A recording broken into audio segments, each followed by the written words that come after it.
Okay, good evening, everybody. Welcome to week number 9 in our summer referee education webinar series. I'm Wayne Jackson, your SDA, and tonight we're going to go over another one of our sessions. Before I start, let's talk a little bit about the rules of engagement. Let's see if I can get this going for us. First of all, we will be recording again. We're going to try to have that up on the our website so you can view the previous sessions. Everyone, again, please mute your microphones. No cameras, please. There will be some videos, so we'd like to make sure that they work correctly. The chat box, please feel free to use it. If you have any specific questions about the presentation, go ahead and enter it into the chat box. We will be monitoring that. If you have a question about the law, our panel will respond to those questions as appropriate. I'm not sure if Katja has any polls tonight, but all of our polls are anonymous. And if you are asked to participate in a poll, please do so. And time permitting, at the end, we should be able to ask some questions of Katja. And lastly, the feedback survey. Tonight, okay, I used the wrong slide here on this one, so I apologize, but Katja is going to be our lead presenter tonight. Some snapshots of Katja in action, a little recap on her bio, FIFA referee panel since 2014, the Women's CONCACAF qualifying cup, the Women's World Cup in France in 2019, the U17 World Cups in both Jordan and Uruguay, a pro referee, and most recently she had the NWSL Challenge Cup final. Her topic tonight is advantage and positioning, so I apologize for not updating that slide. I thought I did. Katja, I'm going to quit sharing and we'll turn the screen over to you, please. Super, thanks for the introduction, Wayne. So thanks for joining everyone today. We will cover a little bit on positioning and reading the game and understanding. I had previously covered positioning and reading the game from static restarts. This will dive a little bit more further into active play. So let's get started. So why positioning? So why do we want to talk about positioning and spend time of it? Well, because really the majority of errors, if it boils down to it, are led by poor positioning, inability to see, not having the best viewing angle. Statistically, it's really been found through assessments and such that if we have the greatest viewing angle that we can give ourselves, then we tend to make the right decision. The issue becomes when we don't see things correctly or we don't have the best viewing angle. That boils down to positioning. So if we can improve our positioning and give ourselves the best view, we can, in theory, make less errors. Because as I said before, if we see things correctly at the best angle, we tend to make correct decisions. So you might ask yourself, what is the best position? Really, the best position is one where we can see what we need to see, the contact, how the ball is played, and it's really what will enable us to make the correct decision. So there isn't an umbrella position for every single situation, but we will dive through some scenarios and give you guys some tools to get to the right answer and solution for each situation. So these are the general guidelines. You may have seen this in the past as well, or referred to as a diagonal. And it really emphasizes a position where the referee, so if we're attacking towards the bottom of the screen, the referee is positioned usually, if we're, we'll attack towards the top of the screen. So the referee is positioned to the left of the ball. So if the ball is in the middle, the referee is positioned to the left of the ball, with the ball in view and the lead assistant referee in view as well. And we want to generally stay a lane or two outside of active play or where the ball is immediately. So when I say lanes, if you imagine vertical lines traveling across going down, and we split the field into 6 or 8 vertical lines, we want to generally stay 1 or 2 vertical lines outside of the ball to our left. And these are very general guiding principles. It's a good starting point, but it's certainly not something that we need to adhere to at all times. So let's take a look at some more general principles, as I like to call them. So as I said before, keep the play between the referee and the lead assistant. Usually it's the assistant of that half of where the attack is heading. So we want to be able to see them in our periphery as well as seeing the ball. We want to maintain an open body language and essentially get our shoulders squared and see as many players, including the ball, that we can. So if we have 22 players, we want to enable our body positioning to allow us to see most of those players. Staying towards the outside will allow for players to be in the active zone and for us to stay outside of such active zone, while also maintaining a view of our assistant referee. And then there's other things. If we stay away from the active zone, we're able to see other potential hot zones, such as confrontations off the ball, players making runs, offenses that are outside of our immediate viewing. So we want to have a broad perspective. We don't want to get too zoomed in. So let's focus on some keys to positioning, and I will try to break these down into the following bullets that we'll go over. So highlighting anticipation and reading the next phase, proximity, so ensure that we have good credibility, especially as it relates to challenges inside the penalty area, prioritizing the penalty area, and then as well as getting that best view to see in between players as they start making challenges towards the ball, as well as when they are playing the ball. Extra marks here. Yeah.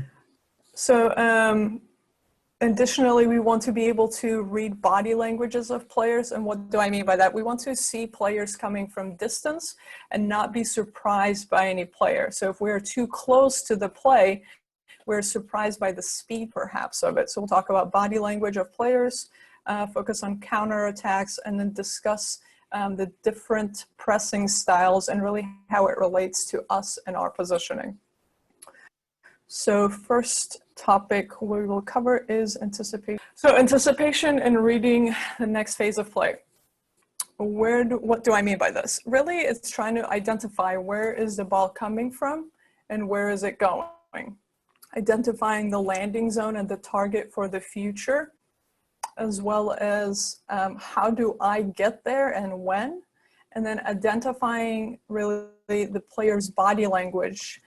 We can use clues from players' body language of how they're getting ready to position themselves. Are they preparing for a short ball, a long ball, a cross, or a shot? And we'll go through some of the body language clues in a little bit later time frame here.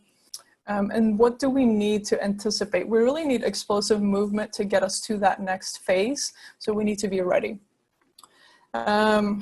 So I just want to highlight that the center circle really should be used for a transitioning point and not an area where we are static. A lot of passing gets completed in the center circle, and a lot of battles get won or lost in the center circle. So if we find ourselves in that area, it should be an area of transition to head to our future destination. Let's take a look at some clips. So as we can see here, this starts from a goal kick. And so as you can see, there is no referee in your screen. They have taken up a position up the field for the drop zone. So as the referee anticipates a goal kick, we get up the field, trying to avoid being static in the center circle, and take a position up the field for a drop zone. The ball is landing, we have now identified our drop zone even further, and we can take action to move to that area to see in between players. Now, the things we want to see on an aerial ball, given that players are likely heading it, is probably contact to the face or any pushing.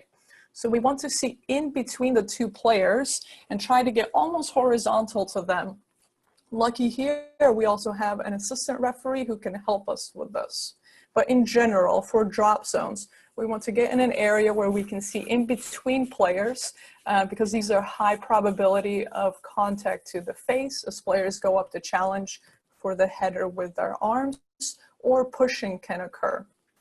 So as we travel to this drop zone, quickly there is a header and the blue continues. So we must identify this as almost now a new phase, an attacking phase and a counter phase, and identify that our future destination is really the penalty area. So the clues that this will lead to a penalty area is that we almost have a 4-on-4 for this attack, 4 blue players and 4 white players. So a very great counter attack, or an attack, if you will, for the blue team. And they are heading towards a goal. So given we have our assistant referee here, we can make penalty area our next priority, where the ball will travel next. Quickly, you can see the referee races to the penalty area and has an open view, shoulders nice and open, to see this potential incident. This is a critical incident as the player starts dribbling inside the penalty area with the defender in immediate vicinity for a challenge. So this border is something that we as referees have to keep in mind and have a responsibility, this vertical penalty area line. Because if there's any fouls that occur here, we have to make a decision whether it's inside or outside. So once the play is made, you can see the referee has taken lots of explosive steps towards this area and gotten in a great proximity to see for any potential fouls in the penalty area without going in too far.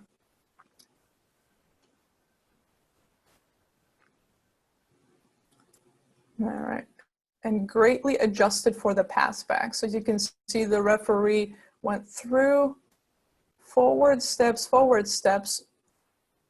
saw the attacker beat the defender, realized that maybe she was going too far, and taken lateral steps out to open up the view and not be in the way for the next phase. Okay. Let's look at another clip. Here we have orange attacking. And this will be a quick attack for orange with lots of good support, as you can see. So white is already on the defense with only about 4 players here. And orange has at least 3, maybe 4 or 5 in the attack. We can see the referee traveling to the penalty area quickly. And getting caught, okay? Keys I want to highlight is while we do want to get close proximity to the penalty area, we don't want to overrun the play. In this case, we want to likely stay outside the penalty area. So pausing here is a great step, and then taking a few more steps to the right would be ideal to see this in-between view. The reason we don't want to be directly behind these 2 players to see the in-between view is that puts us out of phase for the next step. This orange player is cutting inside and going to goal. So if we were to be lined up out here on the penalty area, we would potentially miss the next phase that occurs inside. So we can stay closer to this top of penalty area without going too far. Going inside the penalty area is a big problem for us and should be avoided, okay? We can go inside the penalty area after we've made a decision, if we made a decision on a penalty kick, or if we've made a decision on a foul, or corner kick or a goal kick. But usually getting position inside the penalty area should primarily occur after we've blown the whistle and the play has stopped. All right, let's talk about a little bit more about proximity and why this is important. As we get closer, the players certainly feel us there, and we gain credibility from having great proximity to play. As I said before, we should be close enough, but without interfering. Being close and good proximity helps us sell decisions and give less doubt to our leadership from players. In addition, it allows for us to utilize communication for prevention as it relates to before, if players are pushing or holding, during the possible challenge, as well as after, if there is any confrontation after the foul or after the challenge. Proximity gains us a lot of visibility with the players, and sometimes mere presence of us there will create less fouls because they feel that we can see them. They feel us, just like we feel them. So let's take a look at some examples of what I mean by this. So we have a throw in here, white is attacking, and as you can see, the referee is in a great position, just slightly inside, but okay. And let's see what happens.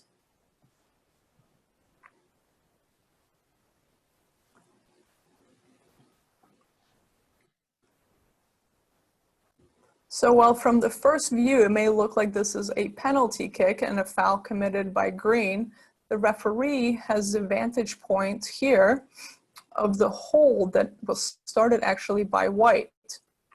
So having this great position gains credibility from both players, technical staff, even the fans, that we have made the correct decision.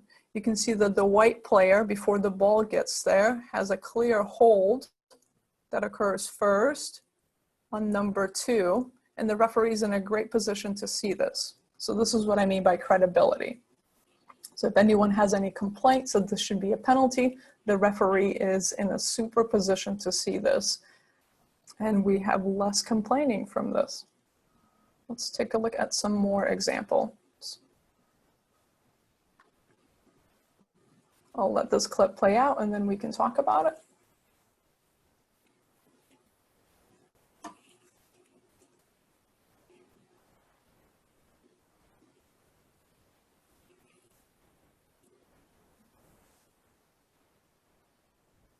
So here we have white attacking. And as white gets ready to enter the penalty area here, you can see the referee is positioned in a location where she, A, is already looking for the future next phase, but B, has a good view on this potential dribble that will occur inside the penalty area to make a decision if there's fouls, and if the foul occurs inside or outside. Open body language to see the majority of the players ahead of her, as opposed to only facing the assistant referee or only facing the goalkeeper. So open shoulders and body language to see as many players in front of us as we can. And as this continues, you can see the referee has now understood that she's ran too far and backs up a little bit, but has a great position to see the attacker handball here. Hits the attacker's left hand and call an attacker handball coming out. So this credibility of our position is important as it relates to the proximity to play, especially in and around the penalty area. Let's take a look at this clip.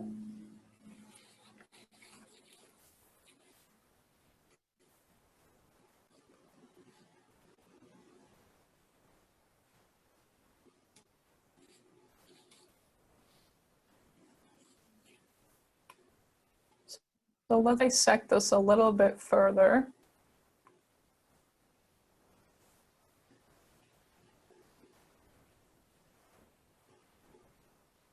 So as referees, we can see the play is turning, and as we look up, we see a potential 1v1 on the left side. The referee does a great job of using explosive movement and going to that left side to see if there's any potential fouls. As the player enters the penalty area, see if I can stop this. As the player enters the penalty area, we no longer need to be on that left side, and we can take a position to help us have a good view. So we can stop our run through here, just the top of the penalty area. And unfortunately, the referee gets really excited. As you can see, it's only the second minute of the match, and continues his run to an area where now we are in the active way in the player's zone. So this is why going inside the penalty area can be very dangerous. So staying outside the penalty area would have been ideal to see all of this action. Our credibility is just as great from here where he is and stopping our run. We can see we have the same view about 15 yards onto this play as we do when we enter the penalty area and are inside. But staying outside allows us to be prepared for the next phase and avoids us being in the active play on the next phase or scoring goals or getting hit, worse, getting hit by the ball inside the penalty area. So it's risky business to be inside the penalty area unless you have already called a foul or a penalty and you need to sell your call. So try to stay out and get a better view and use lateral movement to get that view.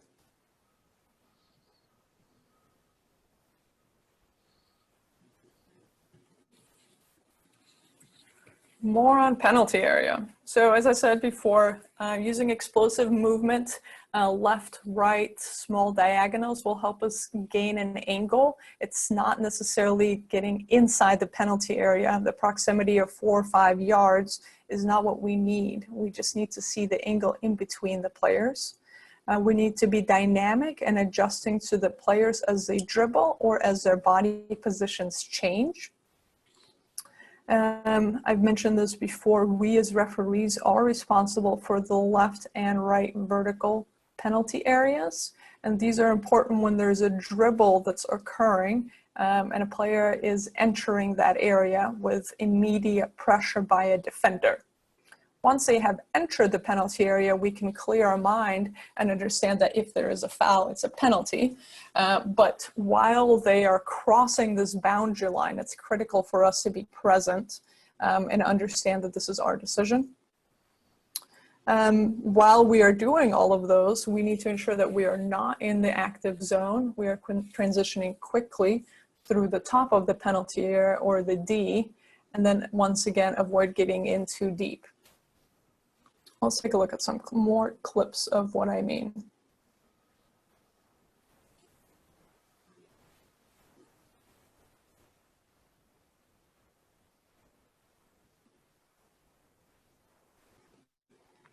So we have a breakdown of play that starts here, and a new attack ensues once blue has taken possession of the ball. There's a long ball that gets played. We can see this body language, long ball being played, and as referees, we must react. And the quickest way for us to react is go for a straight line to the next phase of where we will be needed. So the referee does a great job of catching up and getting an explosive movement, as you can see here.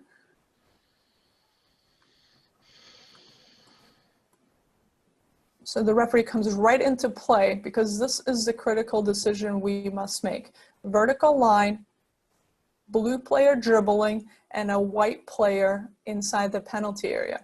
So if the dribble continues, we need to see clearly if there is a foul, if it occurs inside or outside, or if the handling by the white player occurs inside or outside. So as referees, we must position ourselves just like here, to have the greatest view of this. Once the player starts to dribble inside the penalty area, we no longer have a boundary line decision, and we can focus on getting position for the dribble and the next phase. So as you can see, the referee's body language stops, and she now uses small, quick movements to just adjust her angle.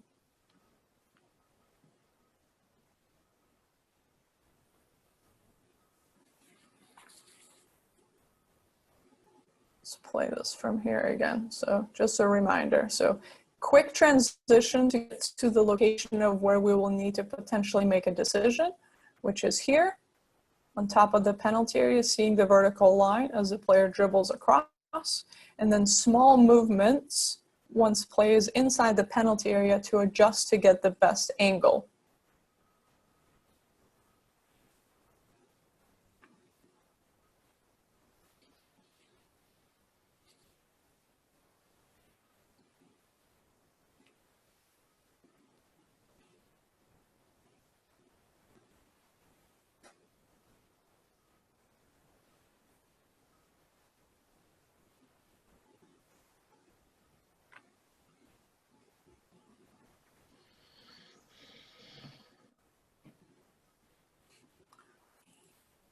So we talked about diagonal and the recommendation, but that's not always the best.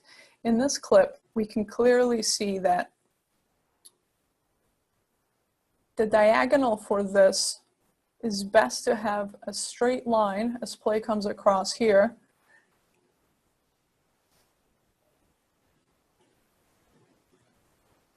Is to have a straight line to the next phase. And here we have the ball in the air, and the next phase of play is here. And we need to get to a location where we can see this ball and this challenge that's coming into the penalty area. So if we were to go on our diagonal, we would be quite far away from this action. So a straight line to see what we need to see, which is the two players entering the penalty area, is what we need. So we can't always be married to our diagonal. So as you can see here, the referee does a great job of getting an angle of this play and trying to see in between players. You can see her almost leaning over to see in between players for this potential challenge. If we're over here, we're a bit too far and there's not anyone in this area, so we're alone. So sometimes we have to break the diagonal and do what's best or what is required of us to see in between players. As the ball recycles, we can see the referee now understands that she has an immediate decision here top of the penalty area with a dribble. Keys for a penalty area boundary decision.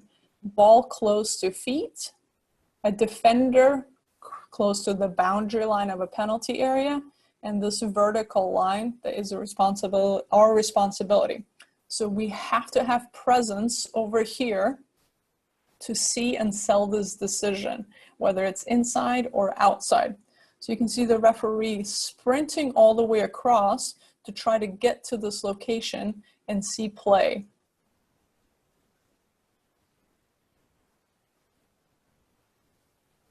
So a great example of how we need to, as I identified before, shortest distance to the next phase to see in between players here.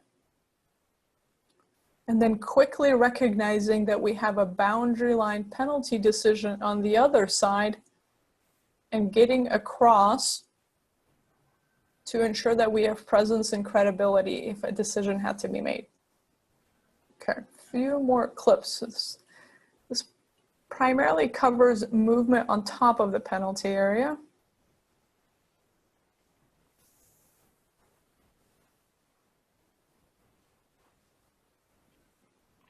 So one more time. So movement top of the penalty area. You can see the referee here is active and engaged. Out of the active zone, this player's active zone is immediately around his vicinity here. So the referee is out of this area, has open body language to see most of the players in front, as well as the assistant referee out of the corner of the view. And as the blue player continues to make small passes and dribbles, the referee is dynamic on their feet, moves and adjusts to get a different angle as the ball changes. And at the breakdown of play, when there's a turnover, is ready to go to the next phase without having overcommitted into the penalty area. So as I said before, I just want to highlight this movement here. Small adjustments with each pass, lateral steps to get the best view. We don't have to go forward. And as the ball breaks down and there's a turnover, we're ready for the next phase.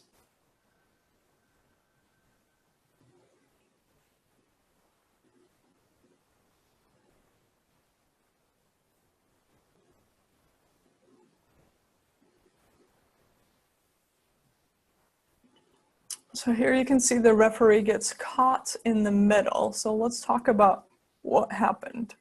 As the ball gets played here, we can see a long ball player leaning back.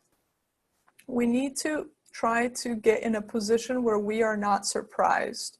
Referee is unfortunately facing the wrong way as the ball is being played behind his back, and he has no idea what's happening here.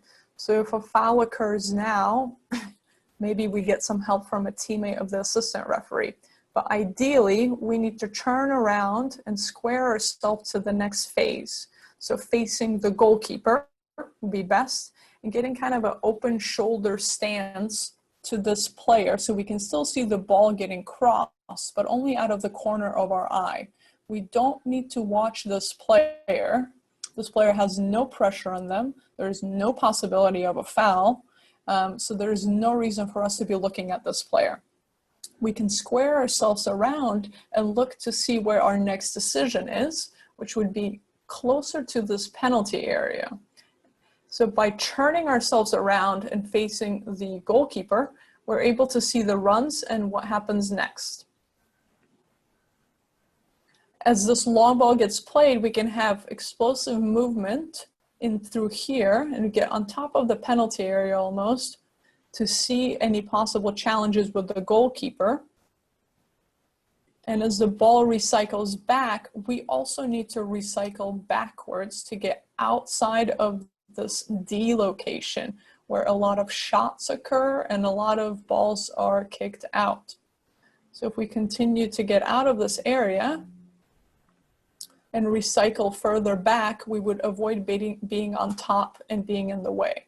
Okay, so highlighting two important things here. Facing the way of the next phase, especially when there's no imminent pressure on an attacker that is crossing the ball. And then once we get to the top of the penalty area, we need to ensure that we're active and no standing on top of the penalty area. Recycle our runs all the way back, even further back around to get out of this active zone.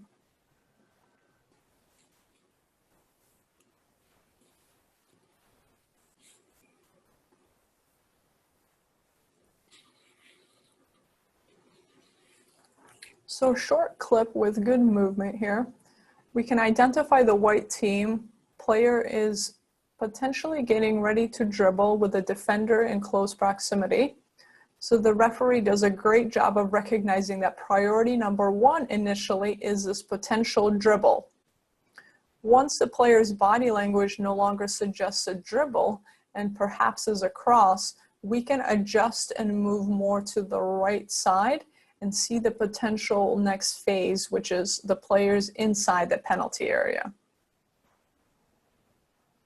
So you can see the referee now taking small lateral steps to the right to see the next phase or these players that are entering the penalty area. So highlighting once again, priority number one, if there's a potential dribble into the penalty area, we must be ready to make a decision on the vertical lines. We don't necessarily have to be right on top of the vertical line. We just have to have a good view of it. So lateral steps or anywhere in this proximity is great. We don't have to be in line with it.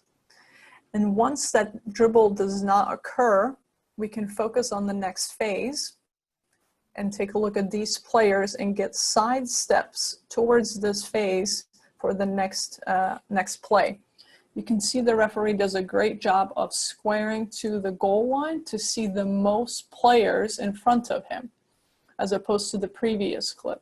So you can see the referee has the ability to see a lot of players with open body language, open position to the assistant referee, the lead assistant referee to his right, as well as out of the corner still being able to see this ball. And as the ball is being shot long or crossed long, the referee makes small adjustments to the right to see in between players for any possible decision. So a great clip for this. A few more. So angle of view and why is this important? So the side angle of view to see between players is critical to see who initiates a contact, who wins the ball, and where is the follow through. We must see the exact moment of the contact. Is the moment of the contact on the ball, or is there contact first on the body, then the ball? In addition, we need to see the speed and the movement as the players enter the challenge. So we need to get a great angle of view to see this. What do I mean by this? Here you can see the referee has the in-between angle of view to see this challenge.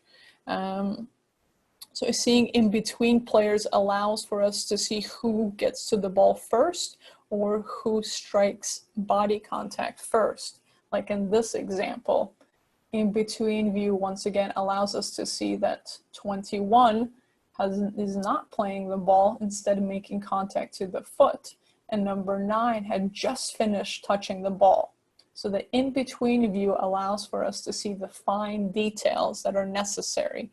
We have to see who plays the ball and where the contact is made, if any, afterwards. Critical decision here.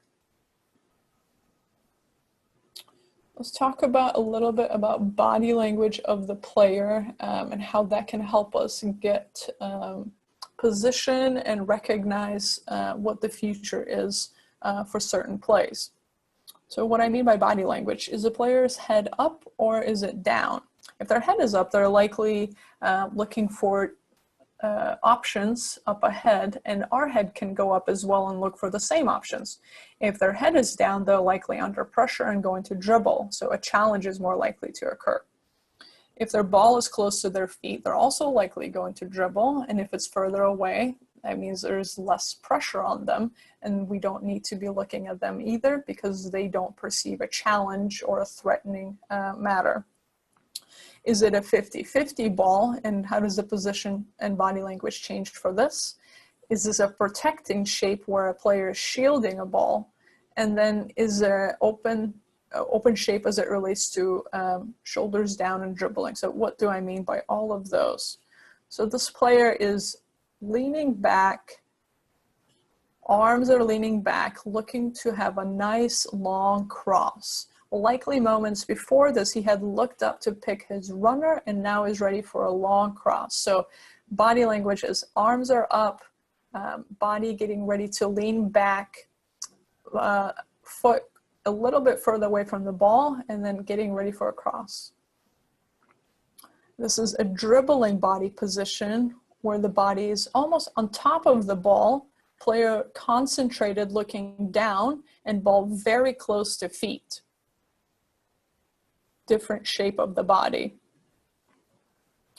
And then once we get closer to goal and there's a path directly to goal, we can identify shooting positions, which is similar to this, a little bit similar to crossing positions, but we need to have a clear path directly to goal to identify a shooting position. Here we have some shielding positions, so we need to ensure that we are getting close to this to see any potential contact from the back, or a lot of times the arms can come up for support and we can have contact to the head or neck when there's shielding positions. So this is a location where we need to get a good angle of view to see in between players. And here we have a 50-50 challenge where nobody has clear control of it. So we must have some proximity to this to clearly see who plays the ball and if there's any contact afterwards. Okay, so these are different body shapes. You can see the two players are very focused, looking down, and are trying to both get control of the ball. So different body shapes for all of those pictures I just covered.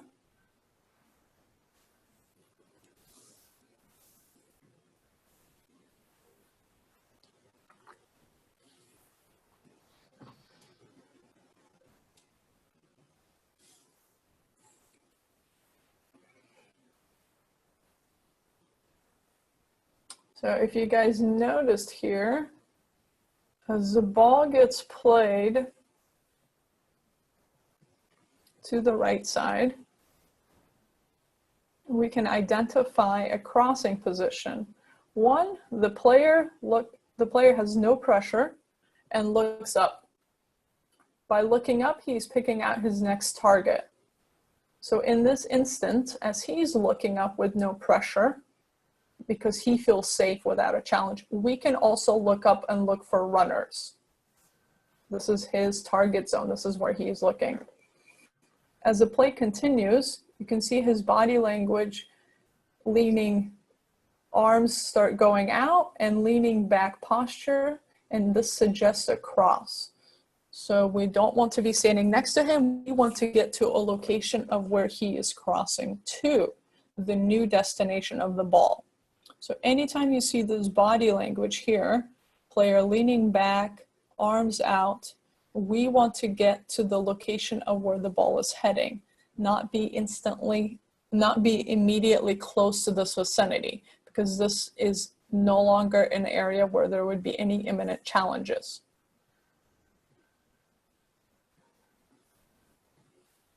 Let's look at another clip from the same game.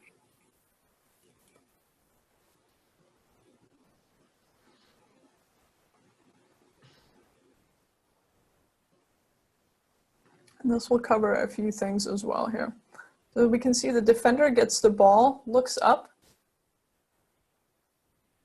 and has a long arm up, body leaning back, long cross to the next phase. So when we see this, we see the open space, we see the player looking up, we want to start running towards where he is hitting the ball. So up ahead, direct line to the next phase. Once we get our speed up there in a direct line, once we get there as fast as we can, which is usually a straight line to the new location, we can then adjust our angle to see what's necessary. Here, the referee does a great job of stopping and not going too far and watching this potential dribble occur. As the player has the ball close to feet with a lot of pressure. The referee is using nice lateral movement and not getting too far into this area and being an active play. And then at the breakdown, backpedaling out and opening up. I cut the clip a bit short.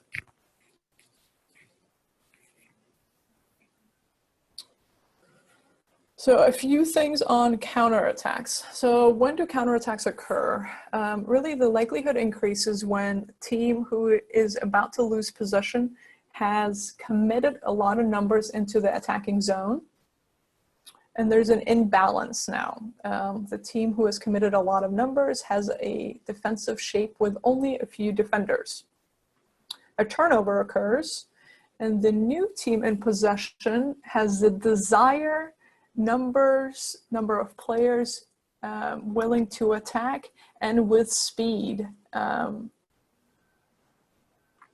There's an urgency sense of the team B now who wants to move forward. So a desire, an urgency, and numbers willing to attack will create a counter-attacking move, and we must go with it. So what do we need to do on counterattacks? We need to react. So quickly identify a turnover has occurred and quickly identify the desire of the team to attack to the new goal. So a fast, explosive transition, get forward and get ahead of the ball in the midfield if we can. And as I said before, we need to run the shortest distance possible until we have to make a decision. Then once we get to our destination, we can get angle, and proximity is really last if possible. So shortest distance on the counterattack and then get an angle to see in between players or potential penalty area vertical decisions as we've talked about. So let's take a look at how we can identify potential counterattacks. So yellow team in possession of the ball has committed a lot of players here. You can see 1, 2, 3, 4, 5, 6, 7 yellow players in this very, very small space. So if a turnover occurs, we need to immediately recognize that there's only 4 other yellow players on the entire remainder of the field. So we must go. As the ball is played forward, ideally we immediately go forward in the shortest distance possible. So creating a direct line to the next goal. So the referee does that in a good way. So direct line forward, forward, forward. And once we get there, then we can find the angle. So first priority is close down the distance, so shortest distance possible. And then once we get there, we can get an angle of view to see potential penalty area decisions as the players dribble inside the penalty area. And the next phase. Okay, so let's identify this here one more time. So yellow in possession of the ball.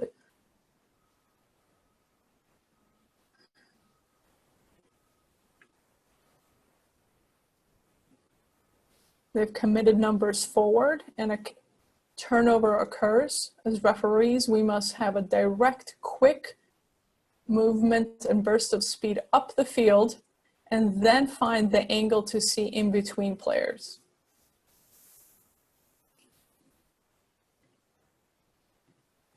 Let's take a look at another example.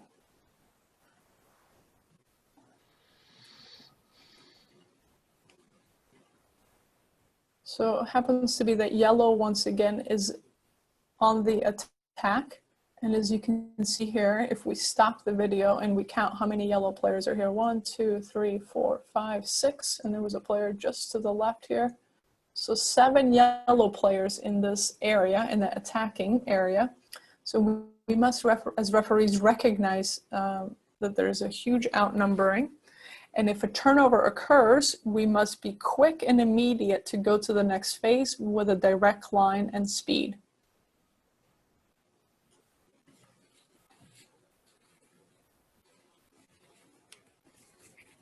So counters can be started really by anyone, including the goalkeeper.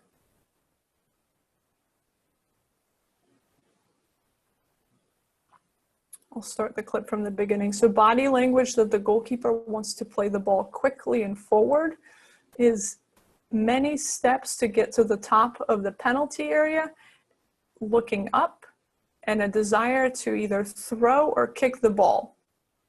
We as referees need to transition very quickly up the field. And one way of doing that is to turn our bodies and go. We can keep an open shape to the goalkeeper to ensure that there's no immediate danger from a defender getting in contact with the goalkeeper.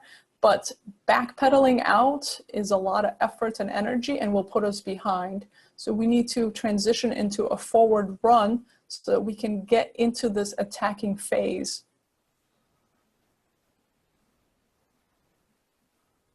The referee does a nice job of recovering, but we can start a lot earlier and we can start with speed of forward movement. So if you think a counterattack is occurring, lateral steps and backpedaling is not going to get us there quickly enough.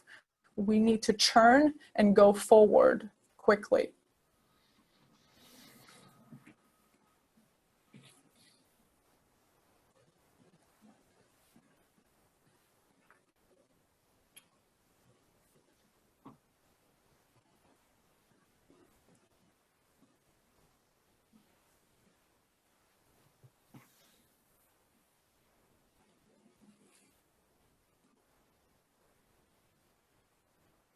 So another example of a counterattack from a set piece. However, when there's a turnover that's occurred, if we count the number of yellow players that were there, 1, 2, 3, 4, 5, 6, 7, 8. So we need to be aware that yellow has committed so many players into the attack and that a turnover will put them at a huge disadvantage. We then must use explosive speed to get across and into the new attack in the quickest way possible, which is a direct line. Then once we're there, we can turn our attention more to getting an angle and a position for credibility to see in between players for the next few options.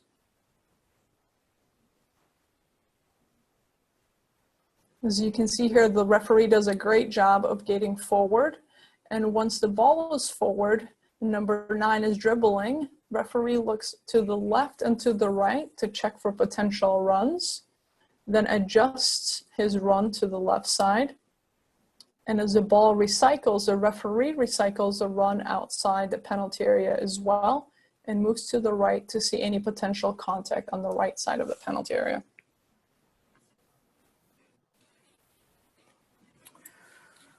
So the last topic we'll cover is a little bit on pressing and how it relates to us. So I'll just explain pressing as it relates to low, medium, and high, and then we'll cover of why it's important for us. So low pressing really enables us to focus on the next phase because the defensive team is set in a low block, and it looks like this. So very far back, all 11 players behind the goal, usually holding the penalty area, and primary goal is really to be ready to defend in the defensive third. Medium block is, as you guessed it, something in between. They are on both halves now and have set a shape to defend on their defensive and their attacking half. And then a high block or a high press enables teams to really really defend and put pressure on the ball wherever it is on their own attacking half. So they are highly pressed. There's a huge gap between the defenders and the goalkeeper, and they're trying to win the ball back immediately and cause a turnover in their own attacking third. So how does it relate to us? So first, let's identify this shape. So yellow is attacking, and blue, as you can see here, is very far back. We have one player that is not applying any immediate pressure. Otherwise, all other 10 players are in their own defensive third, only wanting to defend really the top of the penalty area. So as referees, we know that there is no challenges on these defenders. So when they have the ball, there is no reason for us to be within their vicinity because there is no immediate pressure or challenge. So we can take a position much further up the field.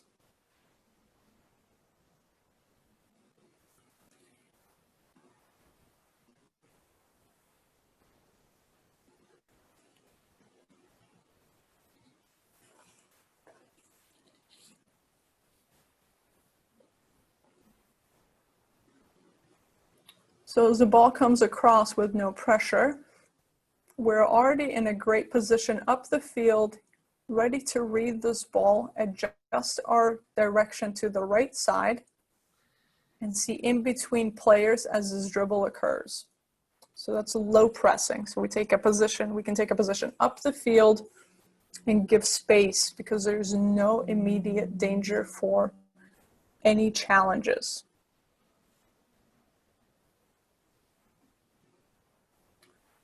So this is an example of a medium block.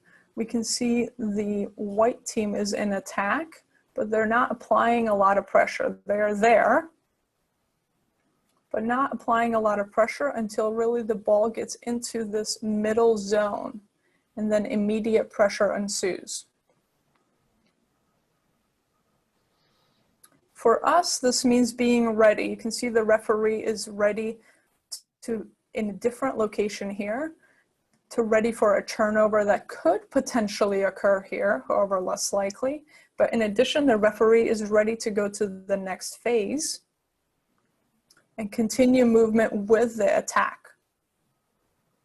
So we have to be a little bit more dynamic on medium blocks and be ready for it to make decisions either way.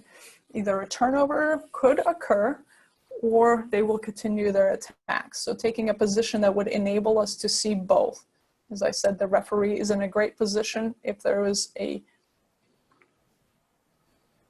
change of possession here, but is also in a great position to continue her run with the attack as it occurs. And then, as you guessed it, we will identify this last press as high pressing. So you can see 1, 2, 3, 4, 5 red players high pressing the goalkeeper here, trying to challenge and closing down every other option. So this is identified as a high press, and we as referees must be ready for a turnover and continue to maintain a position upfield to be proximal to this press. So moving to the location as the press continues, we must get closer to potential challenges. So as the red player goes here, number 10, we need to also go and be ready for a potential challenge or a misplay by the goalkeeper. So continue to advance forward towards the press if it's high to ensure that we can see the turnover. So staying back is not an option. So ideally the referee would be further advanced up the field to see this high press, because a turnover could occur easily. And then my last clip is, I would like to call this an ultra high press. So here we have the green team. As you may know, Seattle is putting in a press, and as the ball gets played, a player is immediately challenging here.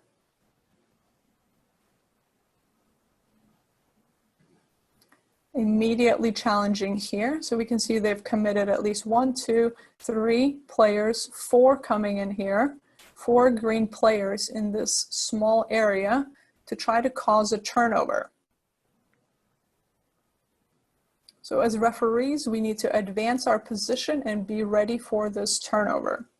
1, 2, 3, 4, 5 players that don't have possession of the ball causing a press. So as referees, we need to move with them and recognize the press.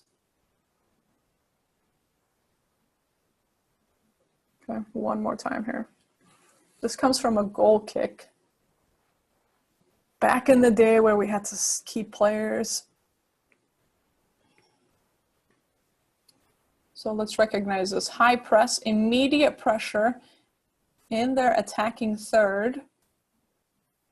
As referees, we need to continue our movement forward and be ready for a turnover. Not a good time to set up camp at midfield. Okay. So those were the different attacking pressing styles that we've covered. And I know I've covered some different aspects of positioning, but I wanted to take a moment to see if there's any questions either in the chat or if anyone has a question. And if you hit your participants logo where it says 81, and then if you have a question, if you don't want to mark yourself as a yes, then maybe you can unmute and then we can call on you if there's anyone with questions.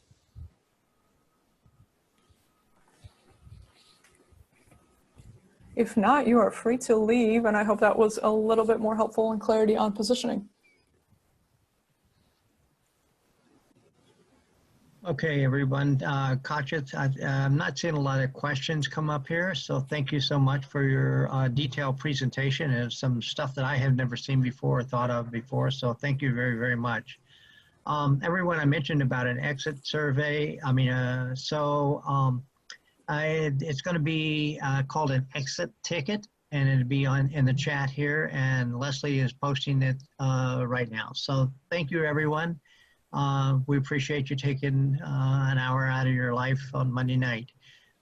Next week, I think it's going to be Richard, and he will be doing teamwork. So thank you, everyone. Please do the exit ticket, and we'll see you next week. Thank you. Jim Dempsey, did you have a question? I'm still here. Do you want to unmute yourself? Yeah, so I always have trouble when there's a lot of like high pressure activity deep in the corner away from both ARs, like where to position myself so that I'm close enough to see what's happening with all the arms and legs going on, but not in the position where ultimately that ball's going to come out of the corner and I end up in the way. Are you talking about kind of from goal kicks or just anything from the defensive third? Yeah, just like typically if the attack is coming from a wide position and the defender forces them out into that corner, and then you start to get other players kind of coming in, a lot of times you'll see that late in the game with that high press if the Sure. defending team is in the lead, right? Sure. Yeah, I think it's a good, the diagonal is actually not a bad way to go about it. So if we are far away from the AR, we can get more on our diagonal and stay out of play. So usually that means outside the penalty area and not getting too proximal to the touch line. So I would say at least 15, 20 yards away from the touch line. If you can see my cursor, kind of in this area or even further into midfield, because if we get too close to the touch line, there's a lot of potential turnover and long balls that will get played that will be in the way of. But if we stay here and just look for angle of view, then we could see possible fouls, but in addition have a body position ready for the ball to go one way or the ball to go the other way into the penalty area. So not getting too close to the touchline, staying out of the penalty area. So in this zone, if I'm understanding your question correctly, is where I would probably position myself. Does that help? Yep, thank you. Okay. Katja, thank you very much. Great work. Can I mention something regarding to the positioning? Yeah, of course, Okay. Mo. Just for everyone, when the differential goal is 3-1 or 4-2, especially sometime when it gets to the end of the game and very contested game, when the team that is behind score a goal, what normally happens? What usually happens? The teams that is, I'm just sharing that with everyone. The team, because I have seen it many times, the team that has scored a goal runs to the goal, get the ball to go restart the game as quick as possible. A lot of time, and the player goes in the goal area, in the goalkeeper, area, that goalkeeper is a lot of, contact will happen, and I have seen a lot of, fight or, violent conduct happens. So as a referee, just we need to be mindful, pay attention to that, anticipate that. When that happens, run to the goal area, get the ball if it's possible, and prevent that potential contact. Good point, Mo. Good point. Okay, I think that's a wrap, everybody. So go ahead and exit. And thank you again for joining us this Monday night.